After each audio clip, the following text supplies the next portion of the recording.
malapit na rin pong magsimula ng kani-kanilang mga pamilya.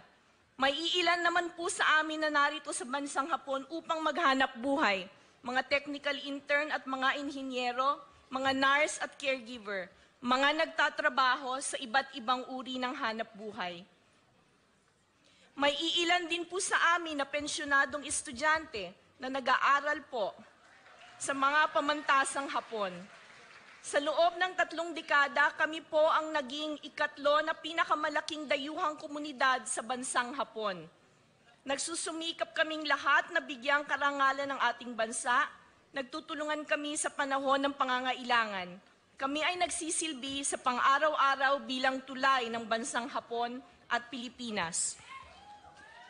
Mr. President, kahit na kami ay naninirahan sa ibang bansa, ang aming mga puso ay nananatili sa Pilipinas. Sabik po kaming makarinig ng mabuting balita mula sa inyo. Kayo ang aming inspirasyon. Nananalig kami na sa aming paglisan sa pagpupulong na ito, patuloy ninyo kaming taglay sa inyong puso at diwa. Mr. President, naway lubos kayong masiyahan sa inyong paglakbay sa bansang Hapon. Mabuhay po kayo. Arigatou gozaimasu. Maraming salamat po.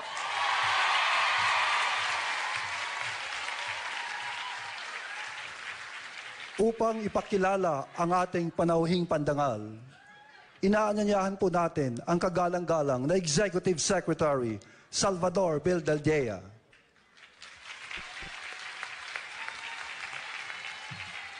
Mga kababayan ko, I have the honor to present President Rodrigo Roa Duterte.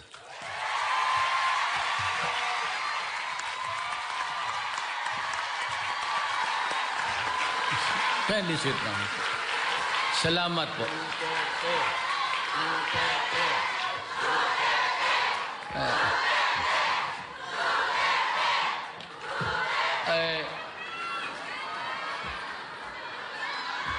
Nandito po sa kamay ko ang listahan ng mga kasama kong opisyalis sa gobyerno natin.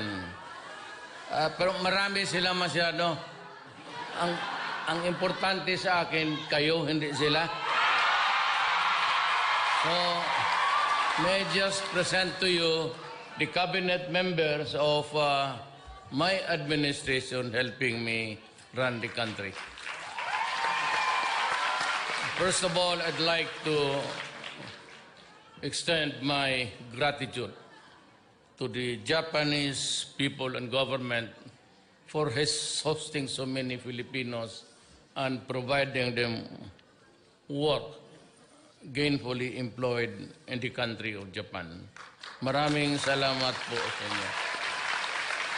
At ang Japan no, ang pinaka number 1 na tumutulong sa bayan natin. Bilyon-bilyon ho ang binibigay para makatulong sa ating bayan. Kaya again, I said for the second time, salamat po sa inyo. Now let me just give you, if you, hindi masyadong marunong Tagalog, nawawala ako minsan. I rumble on to just being a Visayan, and then I forget, then I shift to English. And so may I just say that ganito ang ginagawa ko para sa bayan natin. Nung tumakbo ako ng presidente, siguro wala kayo doon, at that time you were here, I promised 3 fundamental issues sa ating bayan. One is graft and corruption. Ang analogy ko dyan is parang eroplano tayo na nandyan sa runway, bumubuelo na. Pero all these years, hanggang runway lang tayo, talagang hindi tayo naka-take off. And one of the things that I blame for this entire whatever, Filipino tinglat, is because of corruption, has really pulled down the country. considerably. Second ho, I promised you itong drugs kasi mabigat na problema sa bayan. Ang third, criminality. So, mag-umpisa ako sa graft and corruption. Sabi ko ho, wala na yan. At sa lahat ng bagay, sa gobyerno, ngayon po, I order them online na lang kung maaari. Huwag na hong magpipila pa, then wait for so many hours. I hate to see Filipino queuing under the heat of the sun or rain. At sabi ko, kaya naman talaga niyan, napakamarami ng computer na nabili ng gobyerno, libo-libo na po at pahirapan pa rin. So sabi ko, ease up the burden of the Filipino. Kaya dito kay Secretary of Labor, kay Bebot Belio, I think he was the Secretary of Justice noon yun sa panahon ni Arroyo. Sinabi ko sa kanya, I want a place, isa lang, tapos nandyan na yung booth ng NBI, kiosk ng BIR, booth ng police. At kasi sabi ko, kung computer man palang ang pag-uusapan at expedites everything, why don't you make use of it? So kayo, next time, gusto ko sa isang building lang po. Doon kayo sa NBI, doon maghintay. Tulbok-tulbok na yung yawa ng bakit din nila. Why do you have to... I don't want you to wait. Ito, kung nandyan, computer man kaya yan, super fast, di lalabas yan kung anong record mo. Kung ikaw ba NPA, kailangan ng trabaho, di bigyan ng visa o... Kung ikay food upper, pumasok ka sa yung door na yan, tuloy-tuloy ka na. Wala na problema. Yan ang gusto ko po. One-stop shop. Talagang one-stop shop. Yan ang gusto ko mangyari sa pati yung maritime, yung sa mga sailors natin, ganun rin. But I'm thinking really seriously now, dito na magkaroon kayo ng sariling bangko ninyo. Ayun. Maybe yung postal bank ng gobyerno, wala namang sumusulat ngayon sa sulat, my love, dadating ako niya. Puro load lang naman yan. Load lang yan, love, ngayon. Hindi na sulat. So, I want to make life comfortable for you. Kaya maasahan ninyo talaga yung korupsyon. Mag-uwi kayo ng Pilipinas, wag na ho kayong matakot. Do not worry. At kung ito, hindi ako nagbibiro. Pagpunta mo ng Pilipinas, may police, customs, o immigration at humihingi sa iyo ng pera, sampalin mo.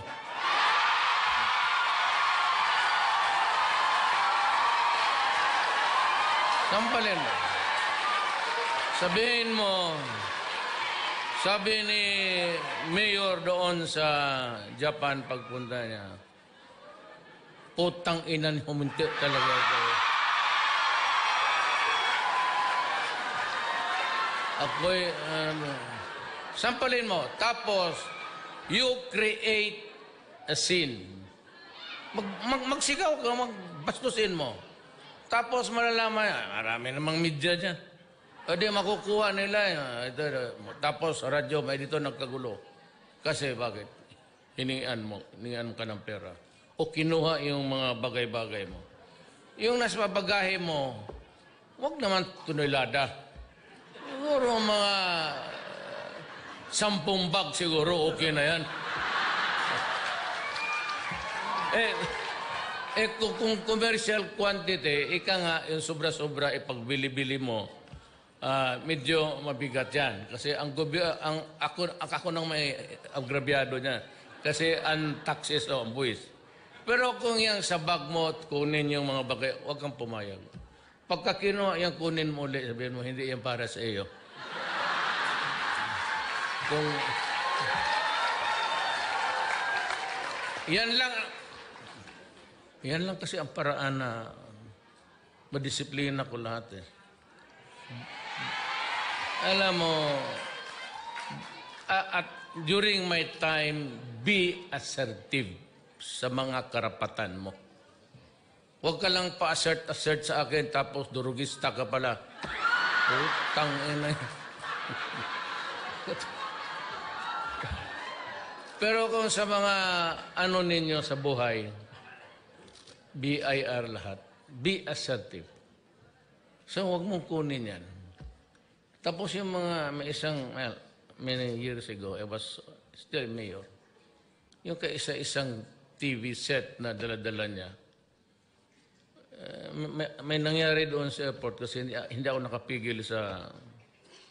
Pati ba naman yung sabi ko, putang inang liit-liit niyan, pakialaman mo pa. So, pakilala ako, sabi ko si Mayor Duterte ako. Putang ina mo, sipain kita dito ngayon. Kasi gano'n niya, ang pahirapan na talagang walang kakwenta-kwentang. Diyan lang kasi tayo, diyan kayo makatulong sa akin para mawala ang katiwalian. Kayo na mismo, parang pagpasok mo sa airport, parang ano ka na, parang mayor ka na rin. Ayun, astang mayor na, gano'n ba? Tapos, marami ito. Bakit? Marami. Marami akong bigyan. Ilang malita. 3, 4, okay lang. Ito to. Yung ano bang, what's really the value of this thing?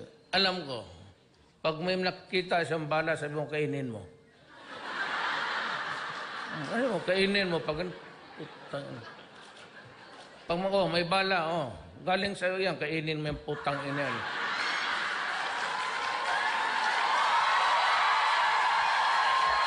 Pag hindi, mo kainin kita buhay dito. Just be assertive, tapos kung sa publiko ka, create a scene.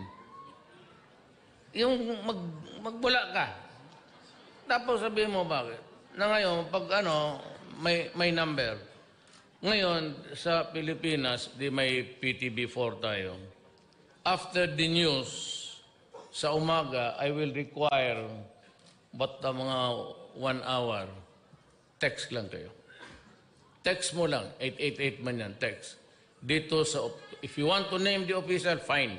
Sabi mo, ito si Alejandro Martinez, empleyado dito, hiningian ako ng ganon. Lalabas yan sa screen. So, the people of the Philippines would know anong ginagawa nitong ulol na to. Lahat yan, police, military, custom, lahat. Ngayon, in fairness and in obedience to the rule of the right to be heard, bigyan ko siyang panahon. Sagutin rin niya doon sa text. Limit it to few sentences. Hindi po totoo yan, ganun. Ngayon kasi wala naman tao magwala ng pera na lang kung ang nire-report mo, inano mo kasi walang sustento sa iyo. Ganon yung mga ulol na yan eh.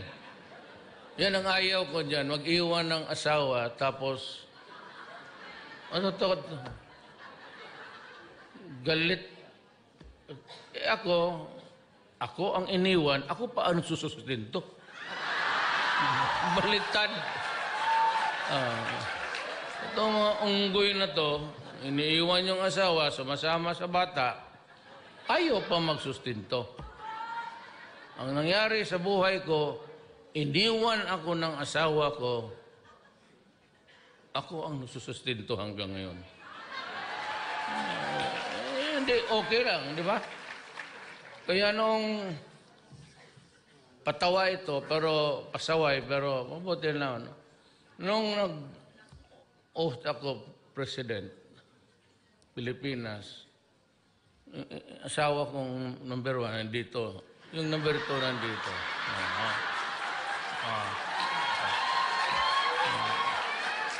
Saan ka nakakita na ganong style?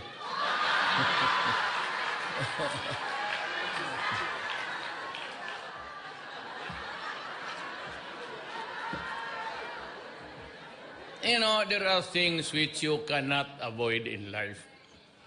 But you have to be fair. Yan ang ginatang ko sa lahat ng bagay sa gobyerno.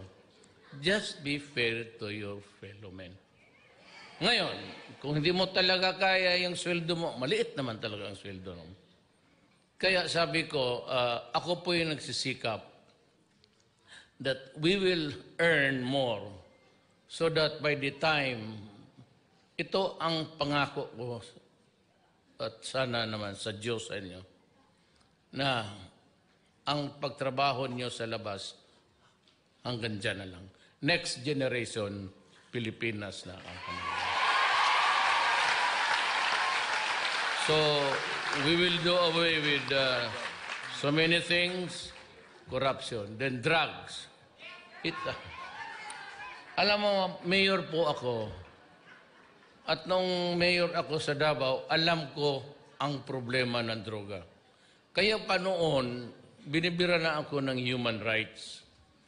Kasi naman po, sinabi ko, nung na-mayor ako, if you are a kidnapper here, staying in my city, if you are a hold-upper, kung wala ka namang magawa sa buhay mo, kung ikay poridorogista, get out of my city.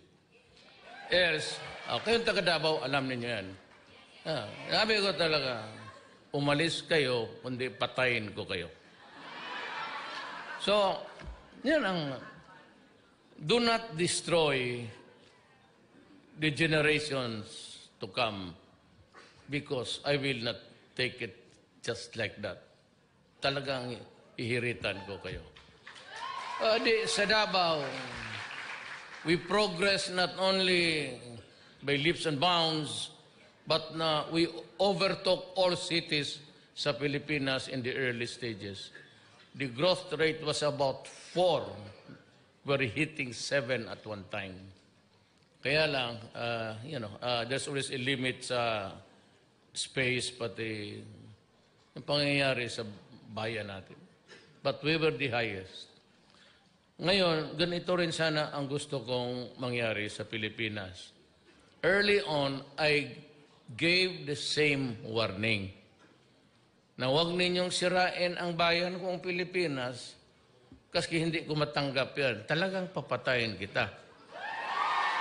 At huwag ninyong sisirain yung mga anak namin kasi yun ang magsubo ng lugaw kung ako'y inutil na.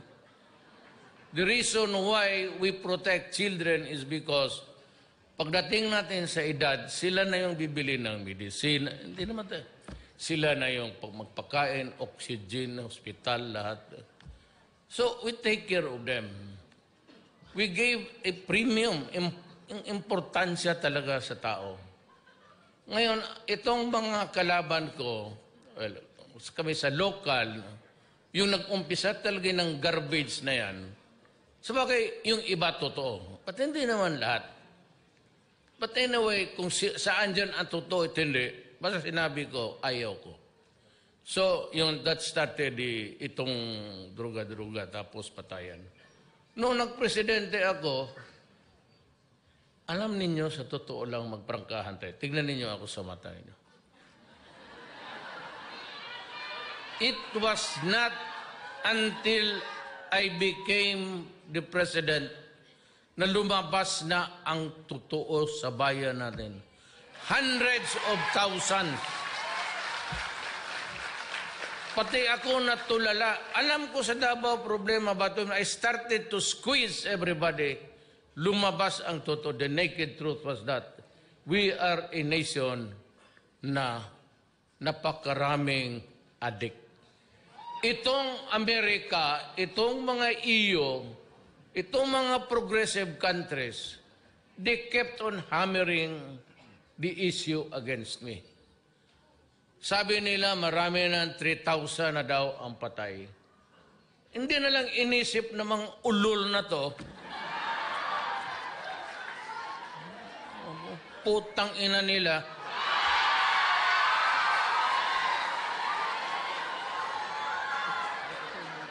nila alam 3 million, that was the figure that was given by General Santiago when he was a PDEA chief 3 years ago. Pag umpisa ko ng presidente, hindi ko sinali yung akin. Because every day may nagsasurrender pa. And I am very sure that by the end of the year, I would have reached the million mark. 700, 800, 800 something na tayo.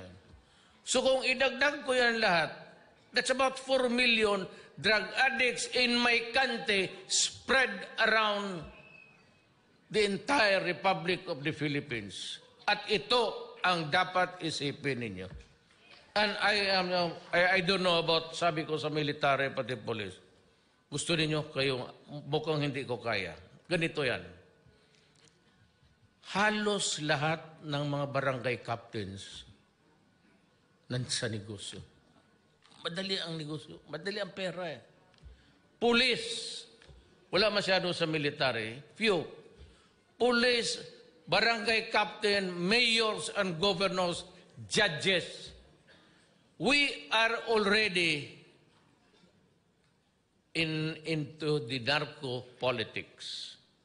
Kasi yung mga barangay captains are elected. Mga kagawad, councilors, mayor, governors. Kaya ako hindi pumayag ng election, sinabi ko kay Speaker Alvarez. Nandito po, si Speaker, pakipakilala mo. Ayan. Huwag ka lang magalit. Siya, pati ako pareho. Dalawa ang...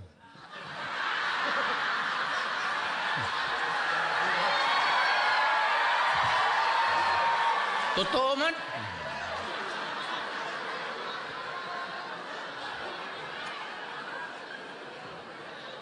So what am I supposed to do with 4 million? 3 million lang ang namamatay. Tapos yung garbage, you know, you were around during the campaign. It was never an issue against me about drugs. It was not until after I was hitting the rating na dumikit na ako doon sa 32, 33, 34, tapos 27. Doon, last minute na basura, na ako raw may deposito sa bangko. May deposito akong bilyon, bakit pa harap kayo dito? Wala na, doon ako sa ibang papasyal-pasyal. So, lumabas yung issue. But, yun yung binusura na sa akin. Ngayon, pinatuloy nila. Tawag ng yellow fever.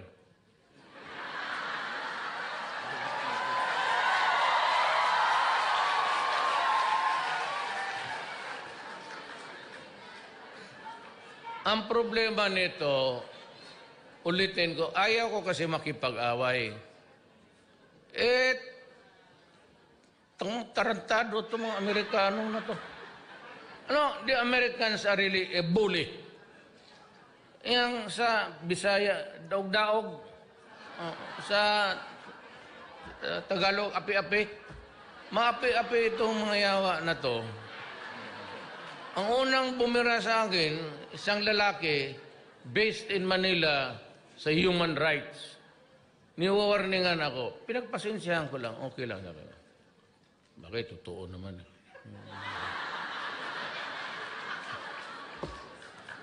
Tapos, binibira ako ng State Department. Then there's this lady sa office of the President, then Obama. Alam mo, nung mayor ako, binibira na nila ako. But that was different because mayor lang ako. Ngayon, kung gano'n lang ang tingin nila sa akin, if that is how insignificant my existence in this planet is to them, okay lang. Kasi mayor lang ako. Kung naging presidente ako, I carried the burden of sovereignty. So kung talagang mapapahiya ang Pilipino sa labas, sabihin, pinatay pala niya, killer pala yung presidente. Baski na yellow yan o blue or black, mapapahiya yan in public. Mas lalong magalit nga tuloy sa akin. But then, it put everybody in a very awkward position outside. Dito sa Pilipinas, sige, bakbakan tayo, politika. Alam niyo, alam kayo mga taga, alam niyo, basura lahat siya. Okay lang. But to chastise me, to reprimand me, tapos takutin ako, dito ako pumutok, kaya ako nagpuputang ina. Alam niyo bakit? Alam niyo kung bakit? Alam niyo kung bakit? Binabastos kasi tayo. Pag sabi na, human rights, like to remind the president that if there's found out there's a violation, he can be tatakutin pa akong ipakulong. Putang ina, kulong. Ikaw, putulan ko ng ulo. Tapos sabihin pa, then we'll begin to cut aid and assistance. That's a demeaning statement. Para akong aso na unleash, na magtapon sila ng pan dyan, pipigilan ng aso. Ako naman, tahol ng tahol, hindi maabot yung... Yun ang gusto ng mga...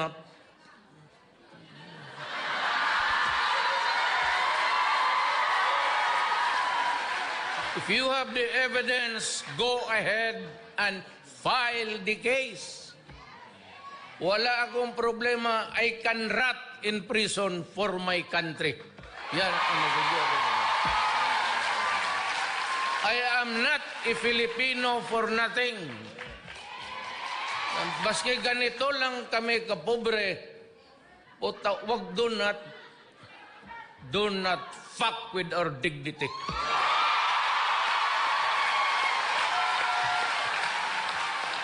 Sabihin nila, si Duterte is not a statesman. He behaves like a hoodlum. Tama ka. Ulol ka pala Ngayon mo lang nalaman?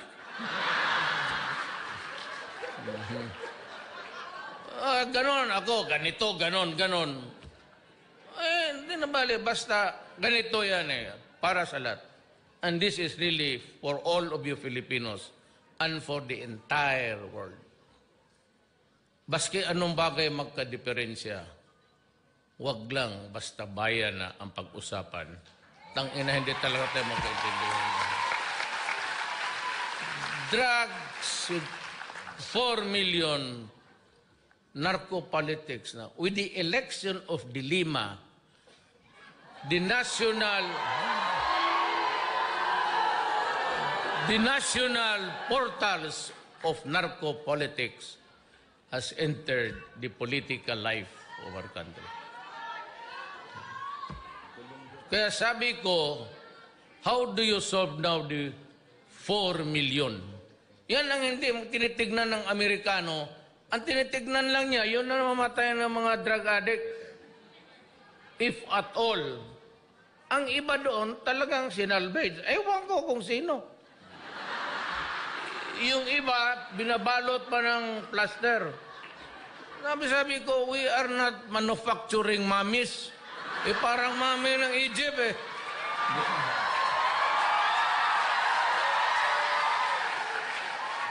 Sabi ko, if you really want to stop the guy, just shoot him with one bullet in the head. And that's it. Bakit man tayo magbalot-balot ba dyan? Ano ito, suman?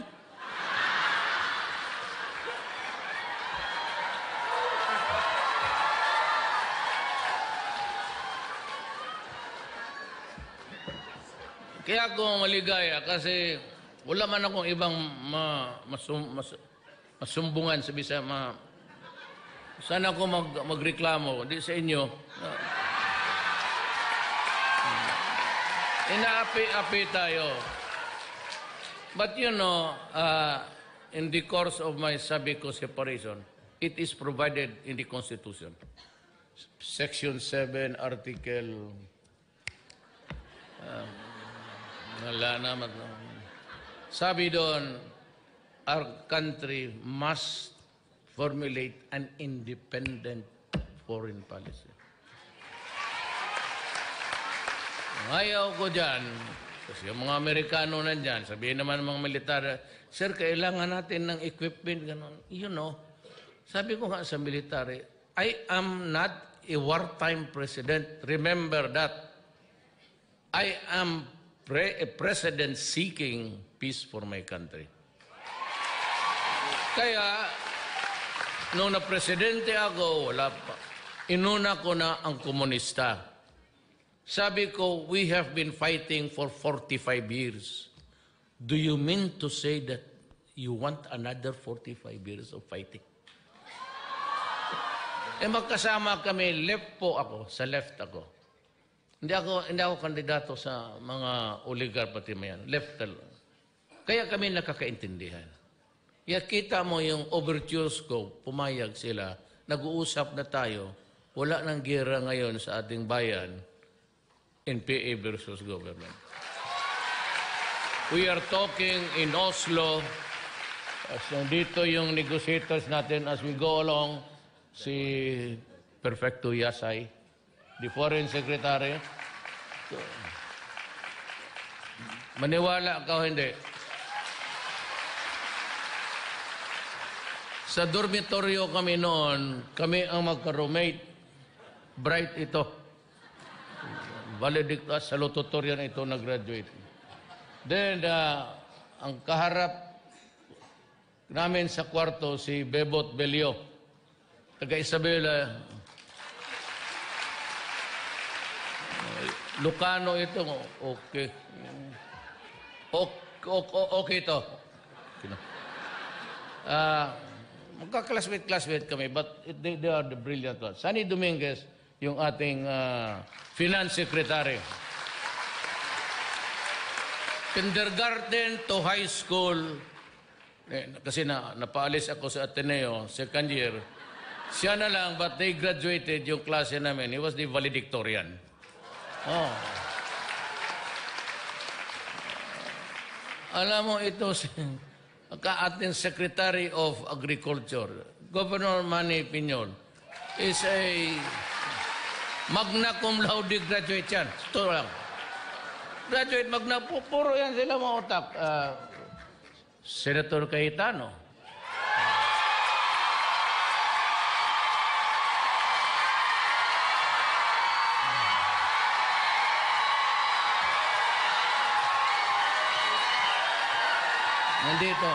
Nandito si Ma'am Lani, Mayor ng Taguig. Asawa niya, Ma'am. Tama, maganda si Ma'am. Gwapo si Cayetano. Pero kung ako kasing gwapo niya, ako. Ubos. Pacquiao, ibig sabihin.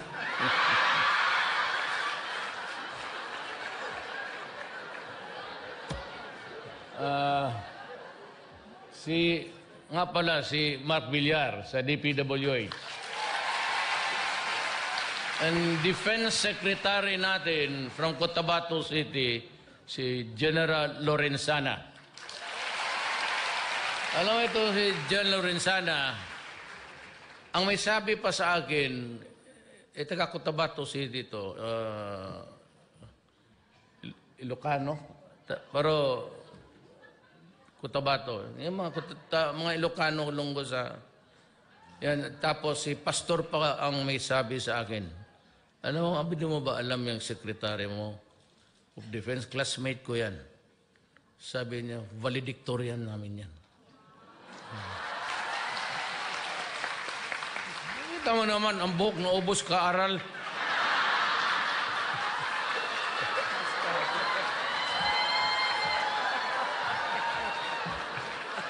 Si Secretary Pernia ng NEDA, Bright from UP.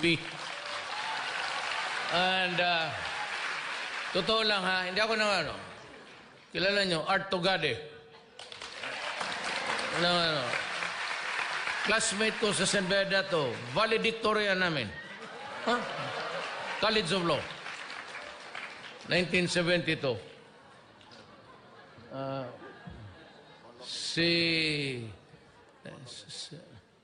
Sa DTI, sa Go Negosyo. Medyo ito yung... And si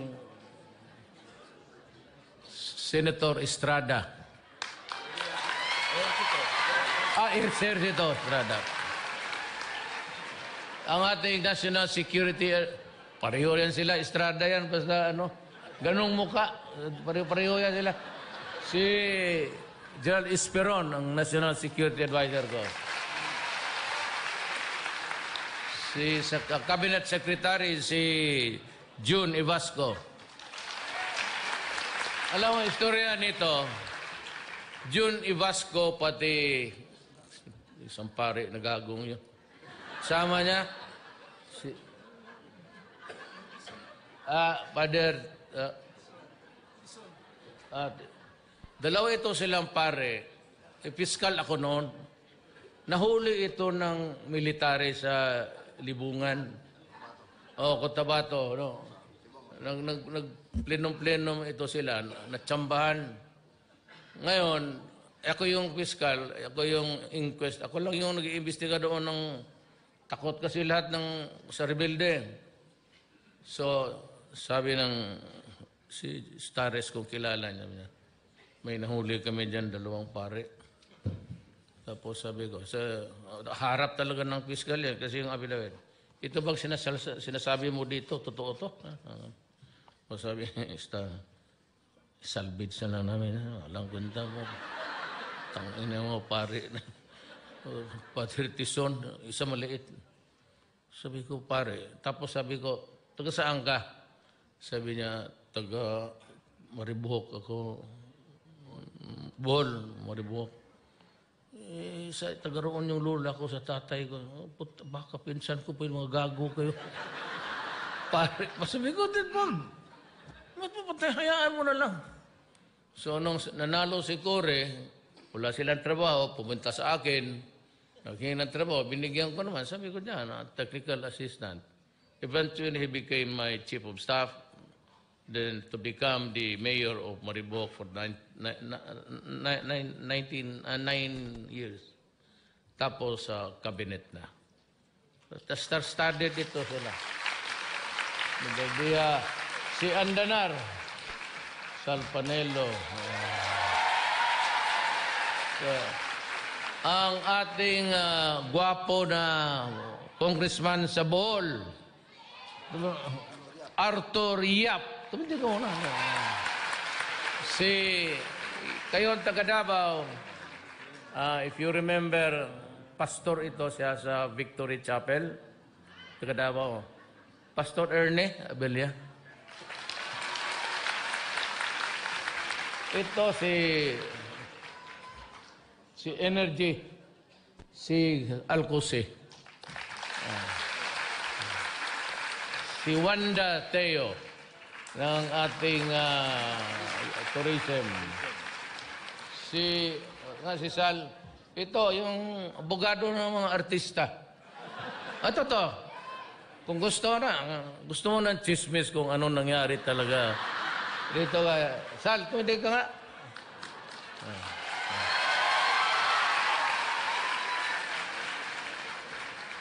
Itong si Sal, hardworking. Yumaman lang ito sa mga away ng mga artista. Yung mag-asawa, yung magkakaso-kaso. Ako po ay ordinaryo lang, kagaya ninyo. 75, 76, ganun lang yan. Hindi naman masyado ako nagmamadali kasi I finished my high school 7 years. Sabi ng nanay ko, Rodrigo, matapos ka kaya? Sabi ko, ma, wala man tayong pagmadalaan dito sa buhay na to. Sige lang, bilyar. Minsan nahuli pa ako ng nanay ko, yung talagang takot, binalo sa... Ganon-ganon, pak! Basalit. Kaya yung nanay ko, kung buhay ngayon, idemanda ko ng child abuse. Talaga...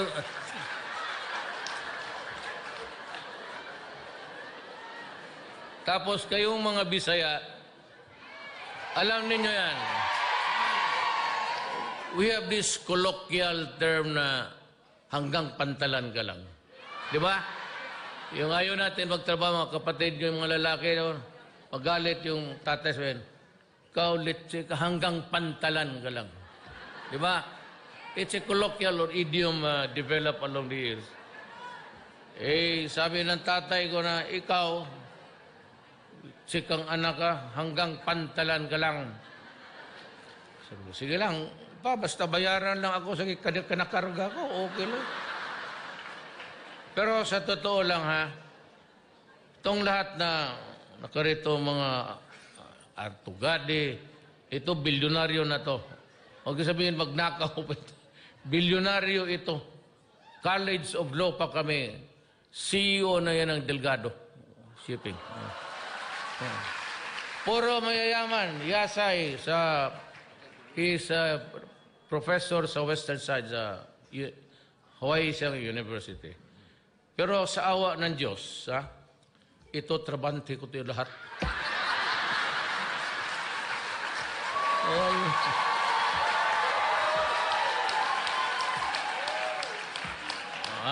Gaya ng sa law school kami.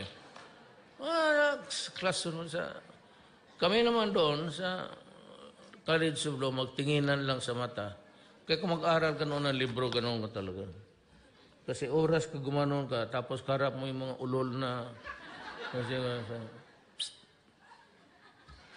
sige. Wala na. Pagdating ng 5:30, tuloy na lang natin. Sa awa ng Diyos, okay ako, 4 years. Ganun lang ang buhay. So, then, para inspirasyon. Para, not really because na, ayaw ko kasi yung, meron kasi ako sabihin, pero it's, I do not want to, sabihin ko na lang. Pero, hatiin ko. Mas komportable ako dito sa Japan,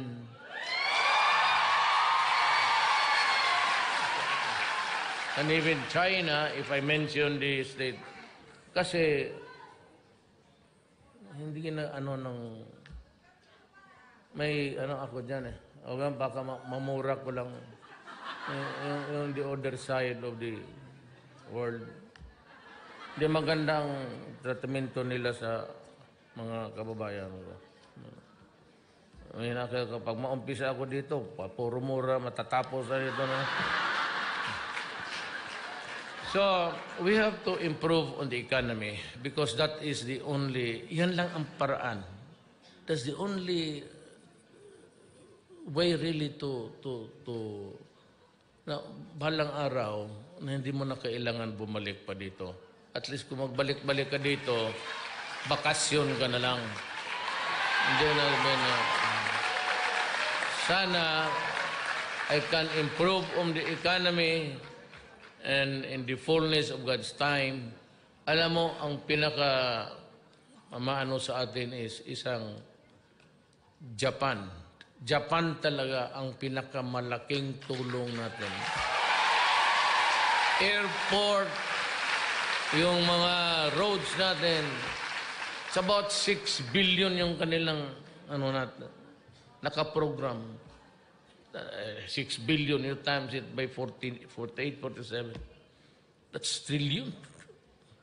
Grabe ang tulong nila ng I don't know, but Japan is very attached to us. And for the fact that they are really so very kind. Wala akong sa Japanese people except. So in return, kaya tayo ng mga Pilipino, pag napunta sila doon, Gusto ko nga iyang protektado sila. Ayaw. Ngayon po, pwede ka nang lumabas. Kasi ang ayaw ko, lalo na yung iba, is nagtatrabaho kayo dito, nagpapakamatay kayo sa pagod para kumita lang. Pagdating doon, padala ninyo yung pera ninyo, either gamitin ng isang ulol at i-hold up yung mga, yung student i-hold up. Yan ang ayaw ko. Kaya yan kasi ang hindi ko talaga matanggap. Kaya sa Davao, ikaw mag-rape ka ng 1-year-old, mag-rape ka ng 18 months old. Wala na tayong pinag-usapan dyan. Okay, yung taga Davao. Pagka ganon ang estilo mo sa buhay mo, caution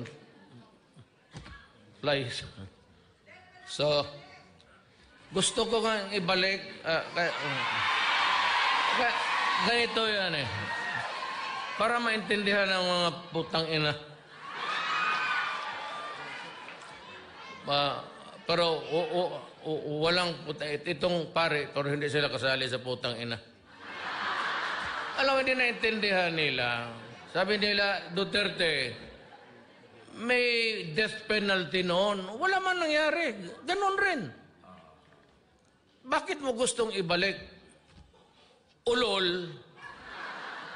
Hindi ka naman tarantado. Hindi ako ang presidente noon.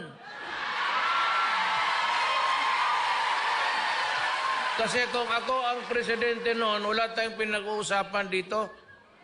Kasi wala daw nangyari. Mayroong death penalty. Ginagamit yung utak. Ilagay mo ngayon yan. Sabi nila, hindi na. Kasi marami na ngayon. Sa kulungan, 1,000. Hindi, mag-ihaw tayo mga 5 araw-araw.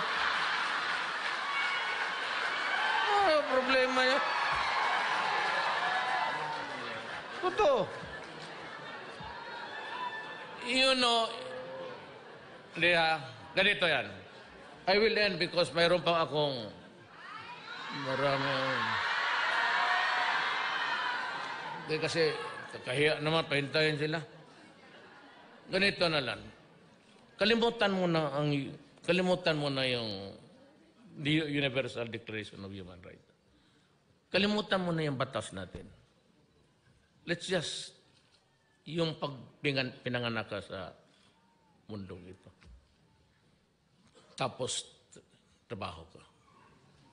Pamilya mo, grade 1 pa lang, alam ko tatay ko noon, mag-loan. Ang nanay ko, to her retirement days, hindi dying days, maghihiram pa yun ng 5-6. Lahat ng pulis, maestra ngayon, pati army, naghihiram 5-6. Tapos, maubos na yung pera ko, halos hindi ako kakain. Tapos, i-rape mo kasi drug addict ka, siraulo ka, patayin mo. Tanungin kita, gusto mong mabuhay? What gave you the right to rape and kill my daughter? By what law itong universe na ito, sa bundong ito, sino nagbigay sa iyo ng karapatan na patayin mo ang anak ko, i-rape mo? Dito sa kabila, ito, makinig kayo, Amerikano, Bugokski. Ito dito. Anong kasalanan ko sa iyo? Kayong mga gangster, kayong nasa Pilipino, kinig mga putang ina ninyo, kinig kayo mabuti. Kaya kayo namamatay, ganito. Anong kasalanan ng Pilipino? Anong kasalanan ng mag-asawa sa iyo na magluto ka ng siyabo at ipakain mo sa mga anak namin? But what right in this universe have to do that? Huwag na tayo mag-isip ng batas-batas. Sagutin mo lang ako. By what right? Anong kasalanan namin at bakit gawin mo yan sa amin? Masagot mo yan, buhayin kita. putang ina mo, pag wala kang sagot, papatayin talaga kita. Nabubuisit na ako eh. Ano lang, sagot na. Huwag na yung batas. Eh, sagot mo ang batas, eh, makukulong ka o mamatay ka. Just answer me the question.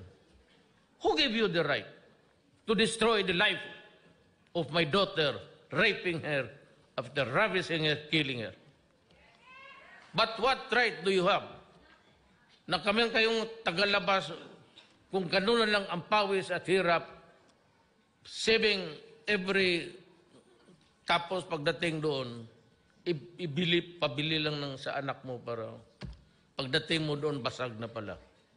And you know what? Dysfunctional na nga eh. Nandito kayo, may maiwan mga anak. Mabuti na lang kung dala mo. It is by itself a dysfunction already, to be frank with you. Wala na nga ang nanay, tatay, o yung mga sailors. Tapos, lagyan mo pa nando, it becomes really a total dysfunctional family. Magnakaw ito, hindi na mag-aral. So, hindi ninyo na, you simply overlook the things in life. My American friends, we stick to the fundamental issues about human life. You want to protect, we do not want whoever wants to kill people. You cannot build a nation over the bones of the criminals, if that is what you want to hear. But then, I have to do something by the sheer magnitude of 4 million. Instead of helping me, you are criticized, you chastise me publicly. Insulting, because as a matter of fact, every time you mention about human rights violation, there's always a few words added, and that is the assistance. You can have it. It's all yours. We will survive. I'm sure I would be a villain to... Ngayon lang, maybe at this time, not all Filipinos would took note too kindly about my stand. But in the years to come, in the next generation, they would know that there is such a thing in this world as the dignity of the Filipino people. Maraming salamat po. Maraming salamat, Pangulong Duterte. Tayo po ay manatiling nakaupo. Magkakaroon po tayo ng isang big groupie kasama ho ang Pangulong Duterte.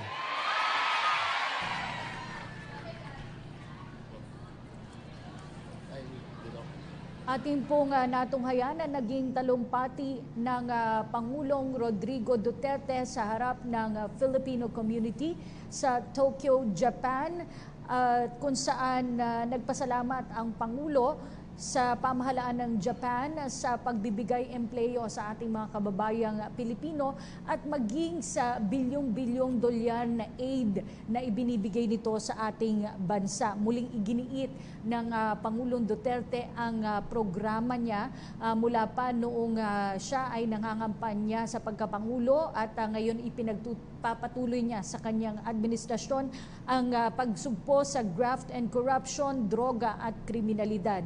Ipinaliwanag ng Pangulo ang mga isinasagawa ng kanyang pamahalaan para masugpo ang korupsyon at red tape. Kabilang na nga dito ang pagtatatag ng one-stop shop para sa mga transaksyong pampamahalaan at pagkuha ng ating mga kababayan ng mga dokumento mula sa iba't ibang ahensya ng gobyerno. At pangarap umano ng Pangulong Duterte na sa susunod na henerasyon ay wala nang mangingibambayan ng mga Pilipino para magtrabaho. Ayon pa at pagtitiyak pa ng Pangulo sa ating mga kababayang OFW sa Japan, pag uwi nila ng Pilipinas ay hindi sila dapat matakot dahil kanyang tinututukan yung umano'y mga nangungutong sa customs at maging sa mga paliparan. Muling inihayag din ng Pangulo ang kanyang planong TV show dito po sa PTV na sumbungan ng mga mamamayan laban sa mga tiwaling opisyal ng pamahalaan.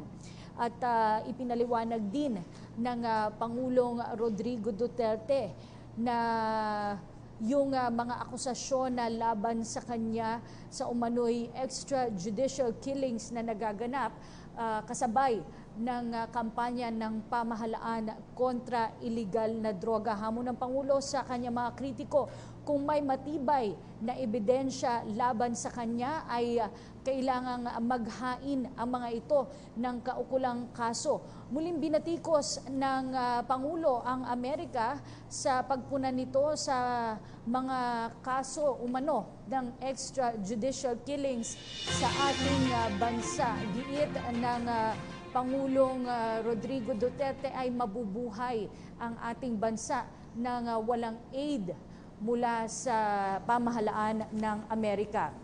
Marami pang mga engagement ang Pangulong Duterte sa kanyang 3-day official visit sa Japan. Nakatakda siyang makipagpulong kay Japanese Prime Minister Shinzo Abe at siya rin ay magsasagawa ng state call kay Japanese Emperor Akihito. Magkakaroon din siya ng bilateral meeting gaya nga ng aking nabanggit, kasama si Prime Minister Shinzo Abe, kung saan ito rin ay mag-host ng isang dinner para sa kanya at sa kanyang delegasyon. Nakatakda ring magsalita ang Pangulo sa Japan-Philippines Parliamentarian Friendship League. Inaasahan na maraming aspeto sa relasyon ng Pilipinas at Japan ang matatalakay dito sa pagbisitang ito ng Pangulong Duterte sa Japan, partikular na ang aspeto ng defense at economy. At inyo pong natunghayan ang special coverage ng PTV sa naganap na pagsasalita ng Pangulong Duterte sa harap ng Filipino community sa Japan.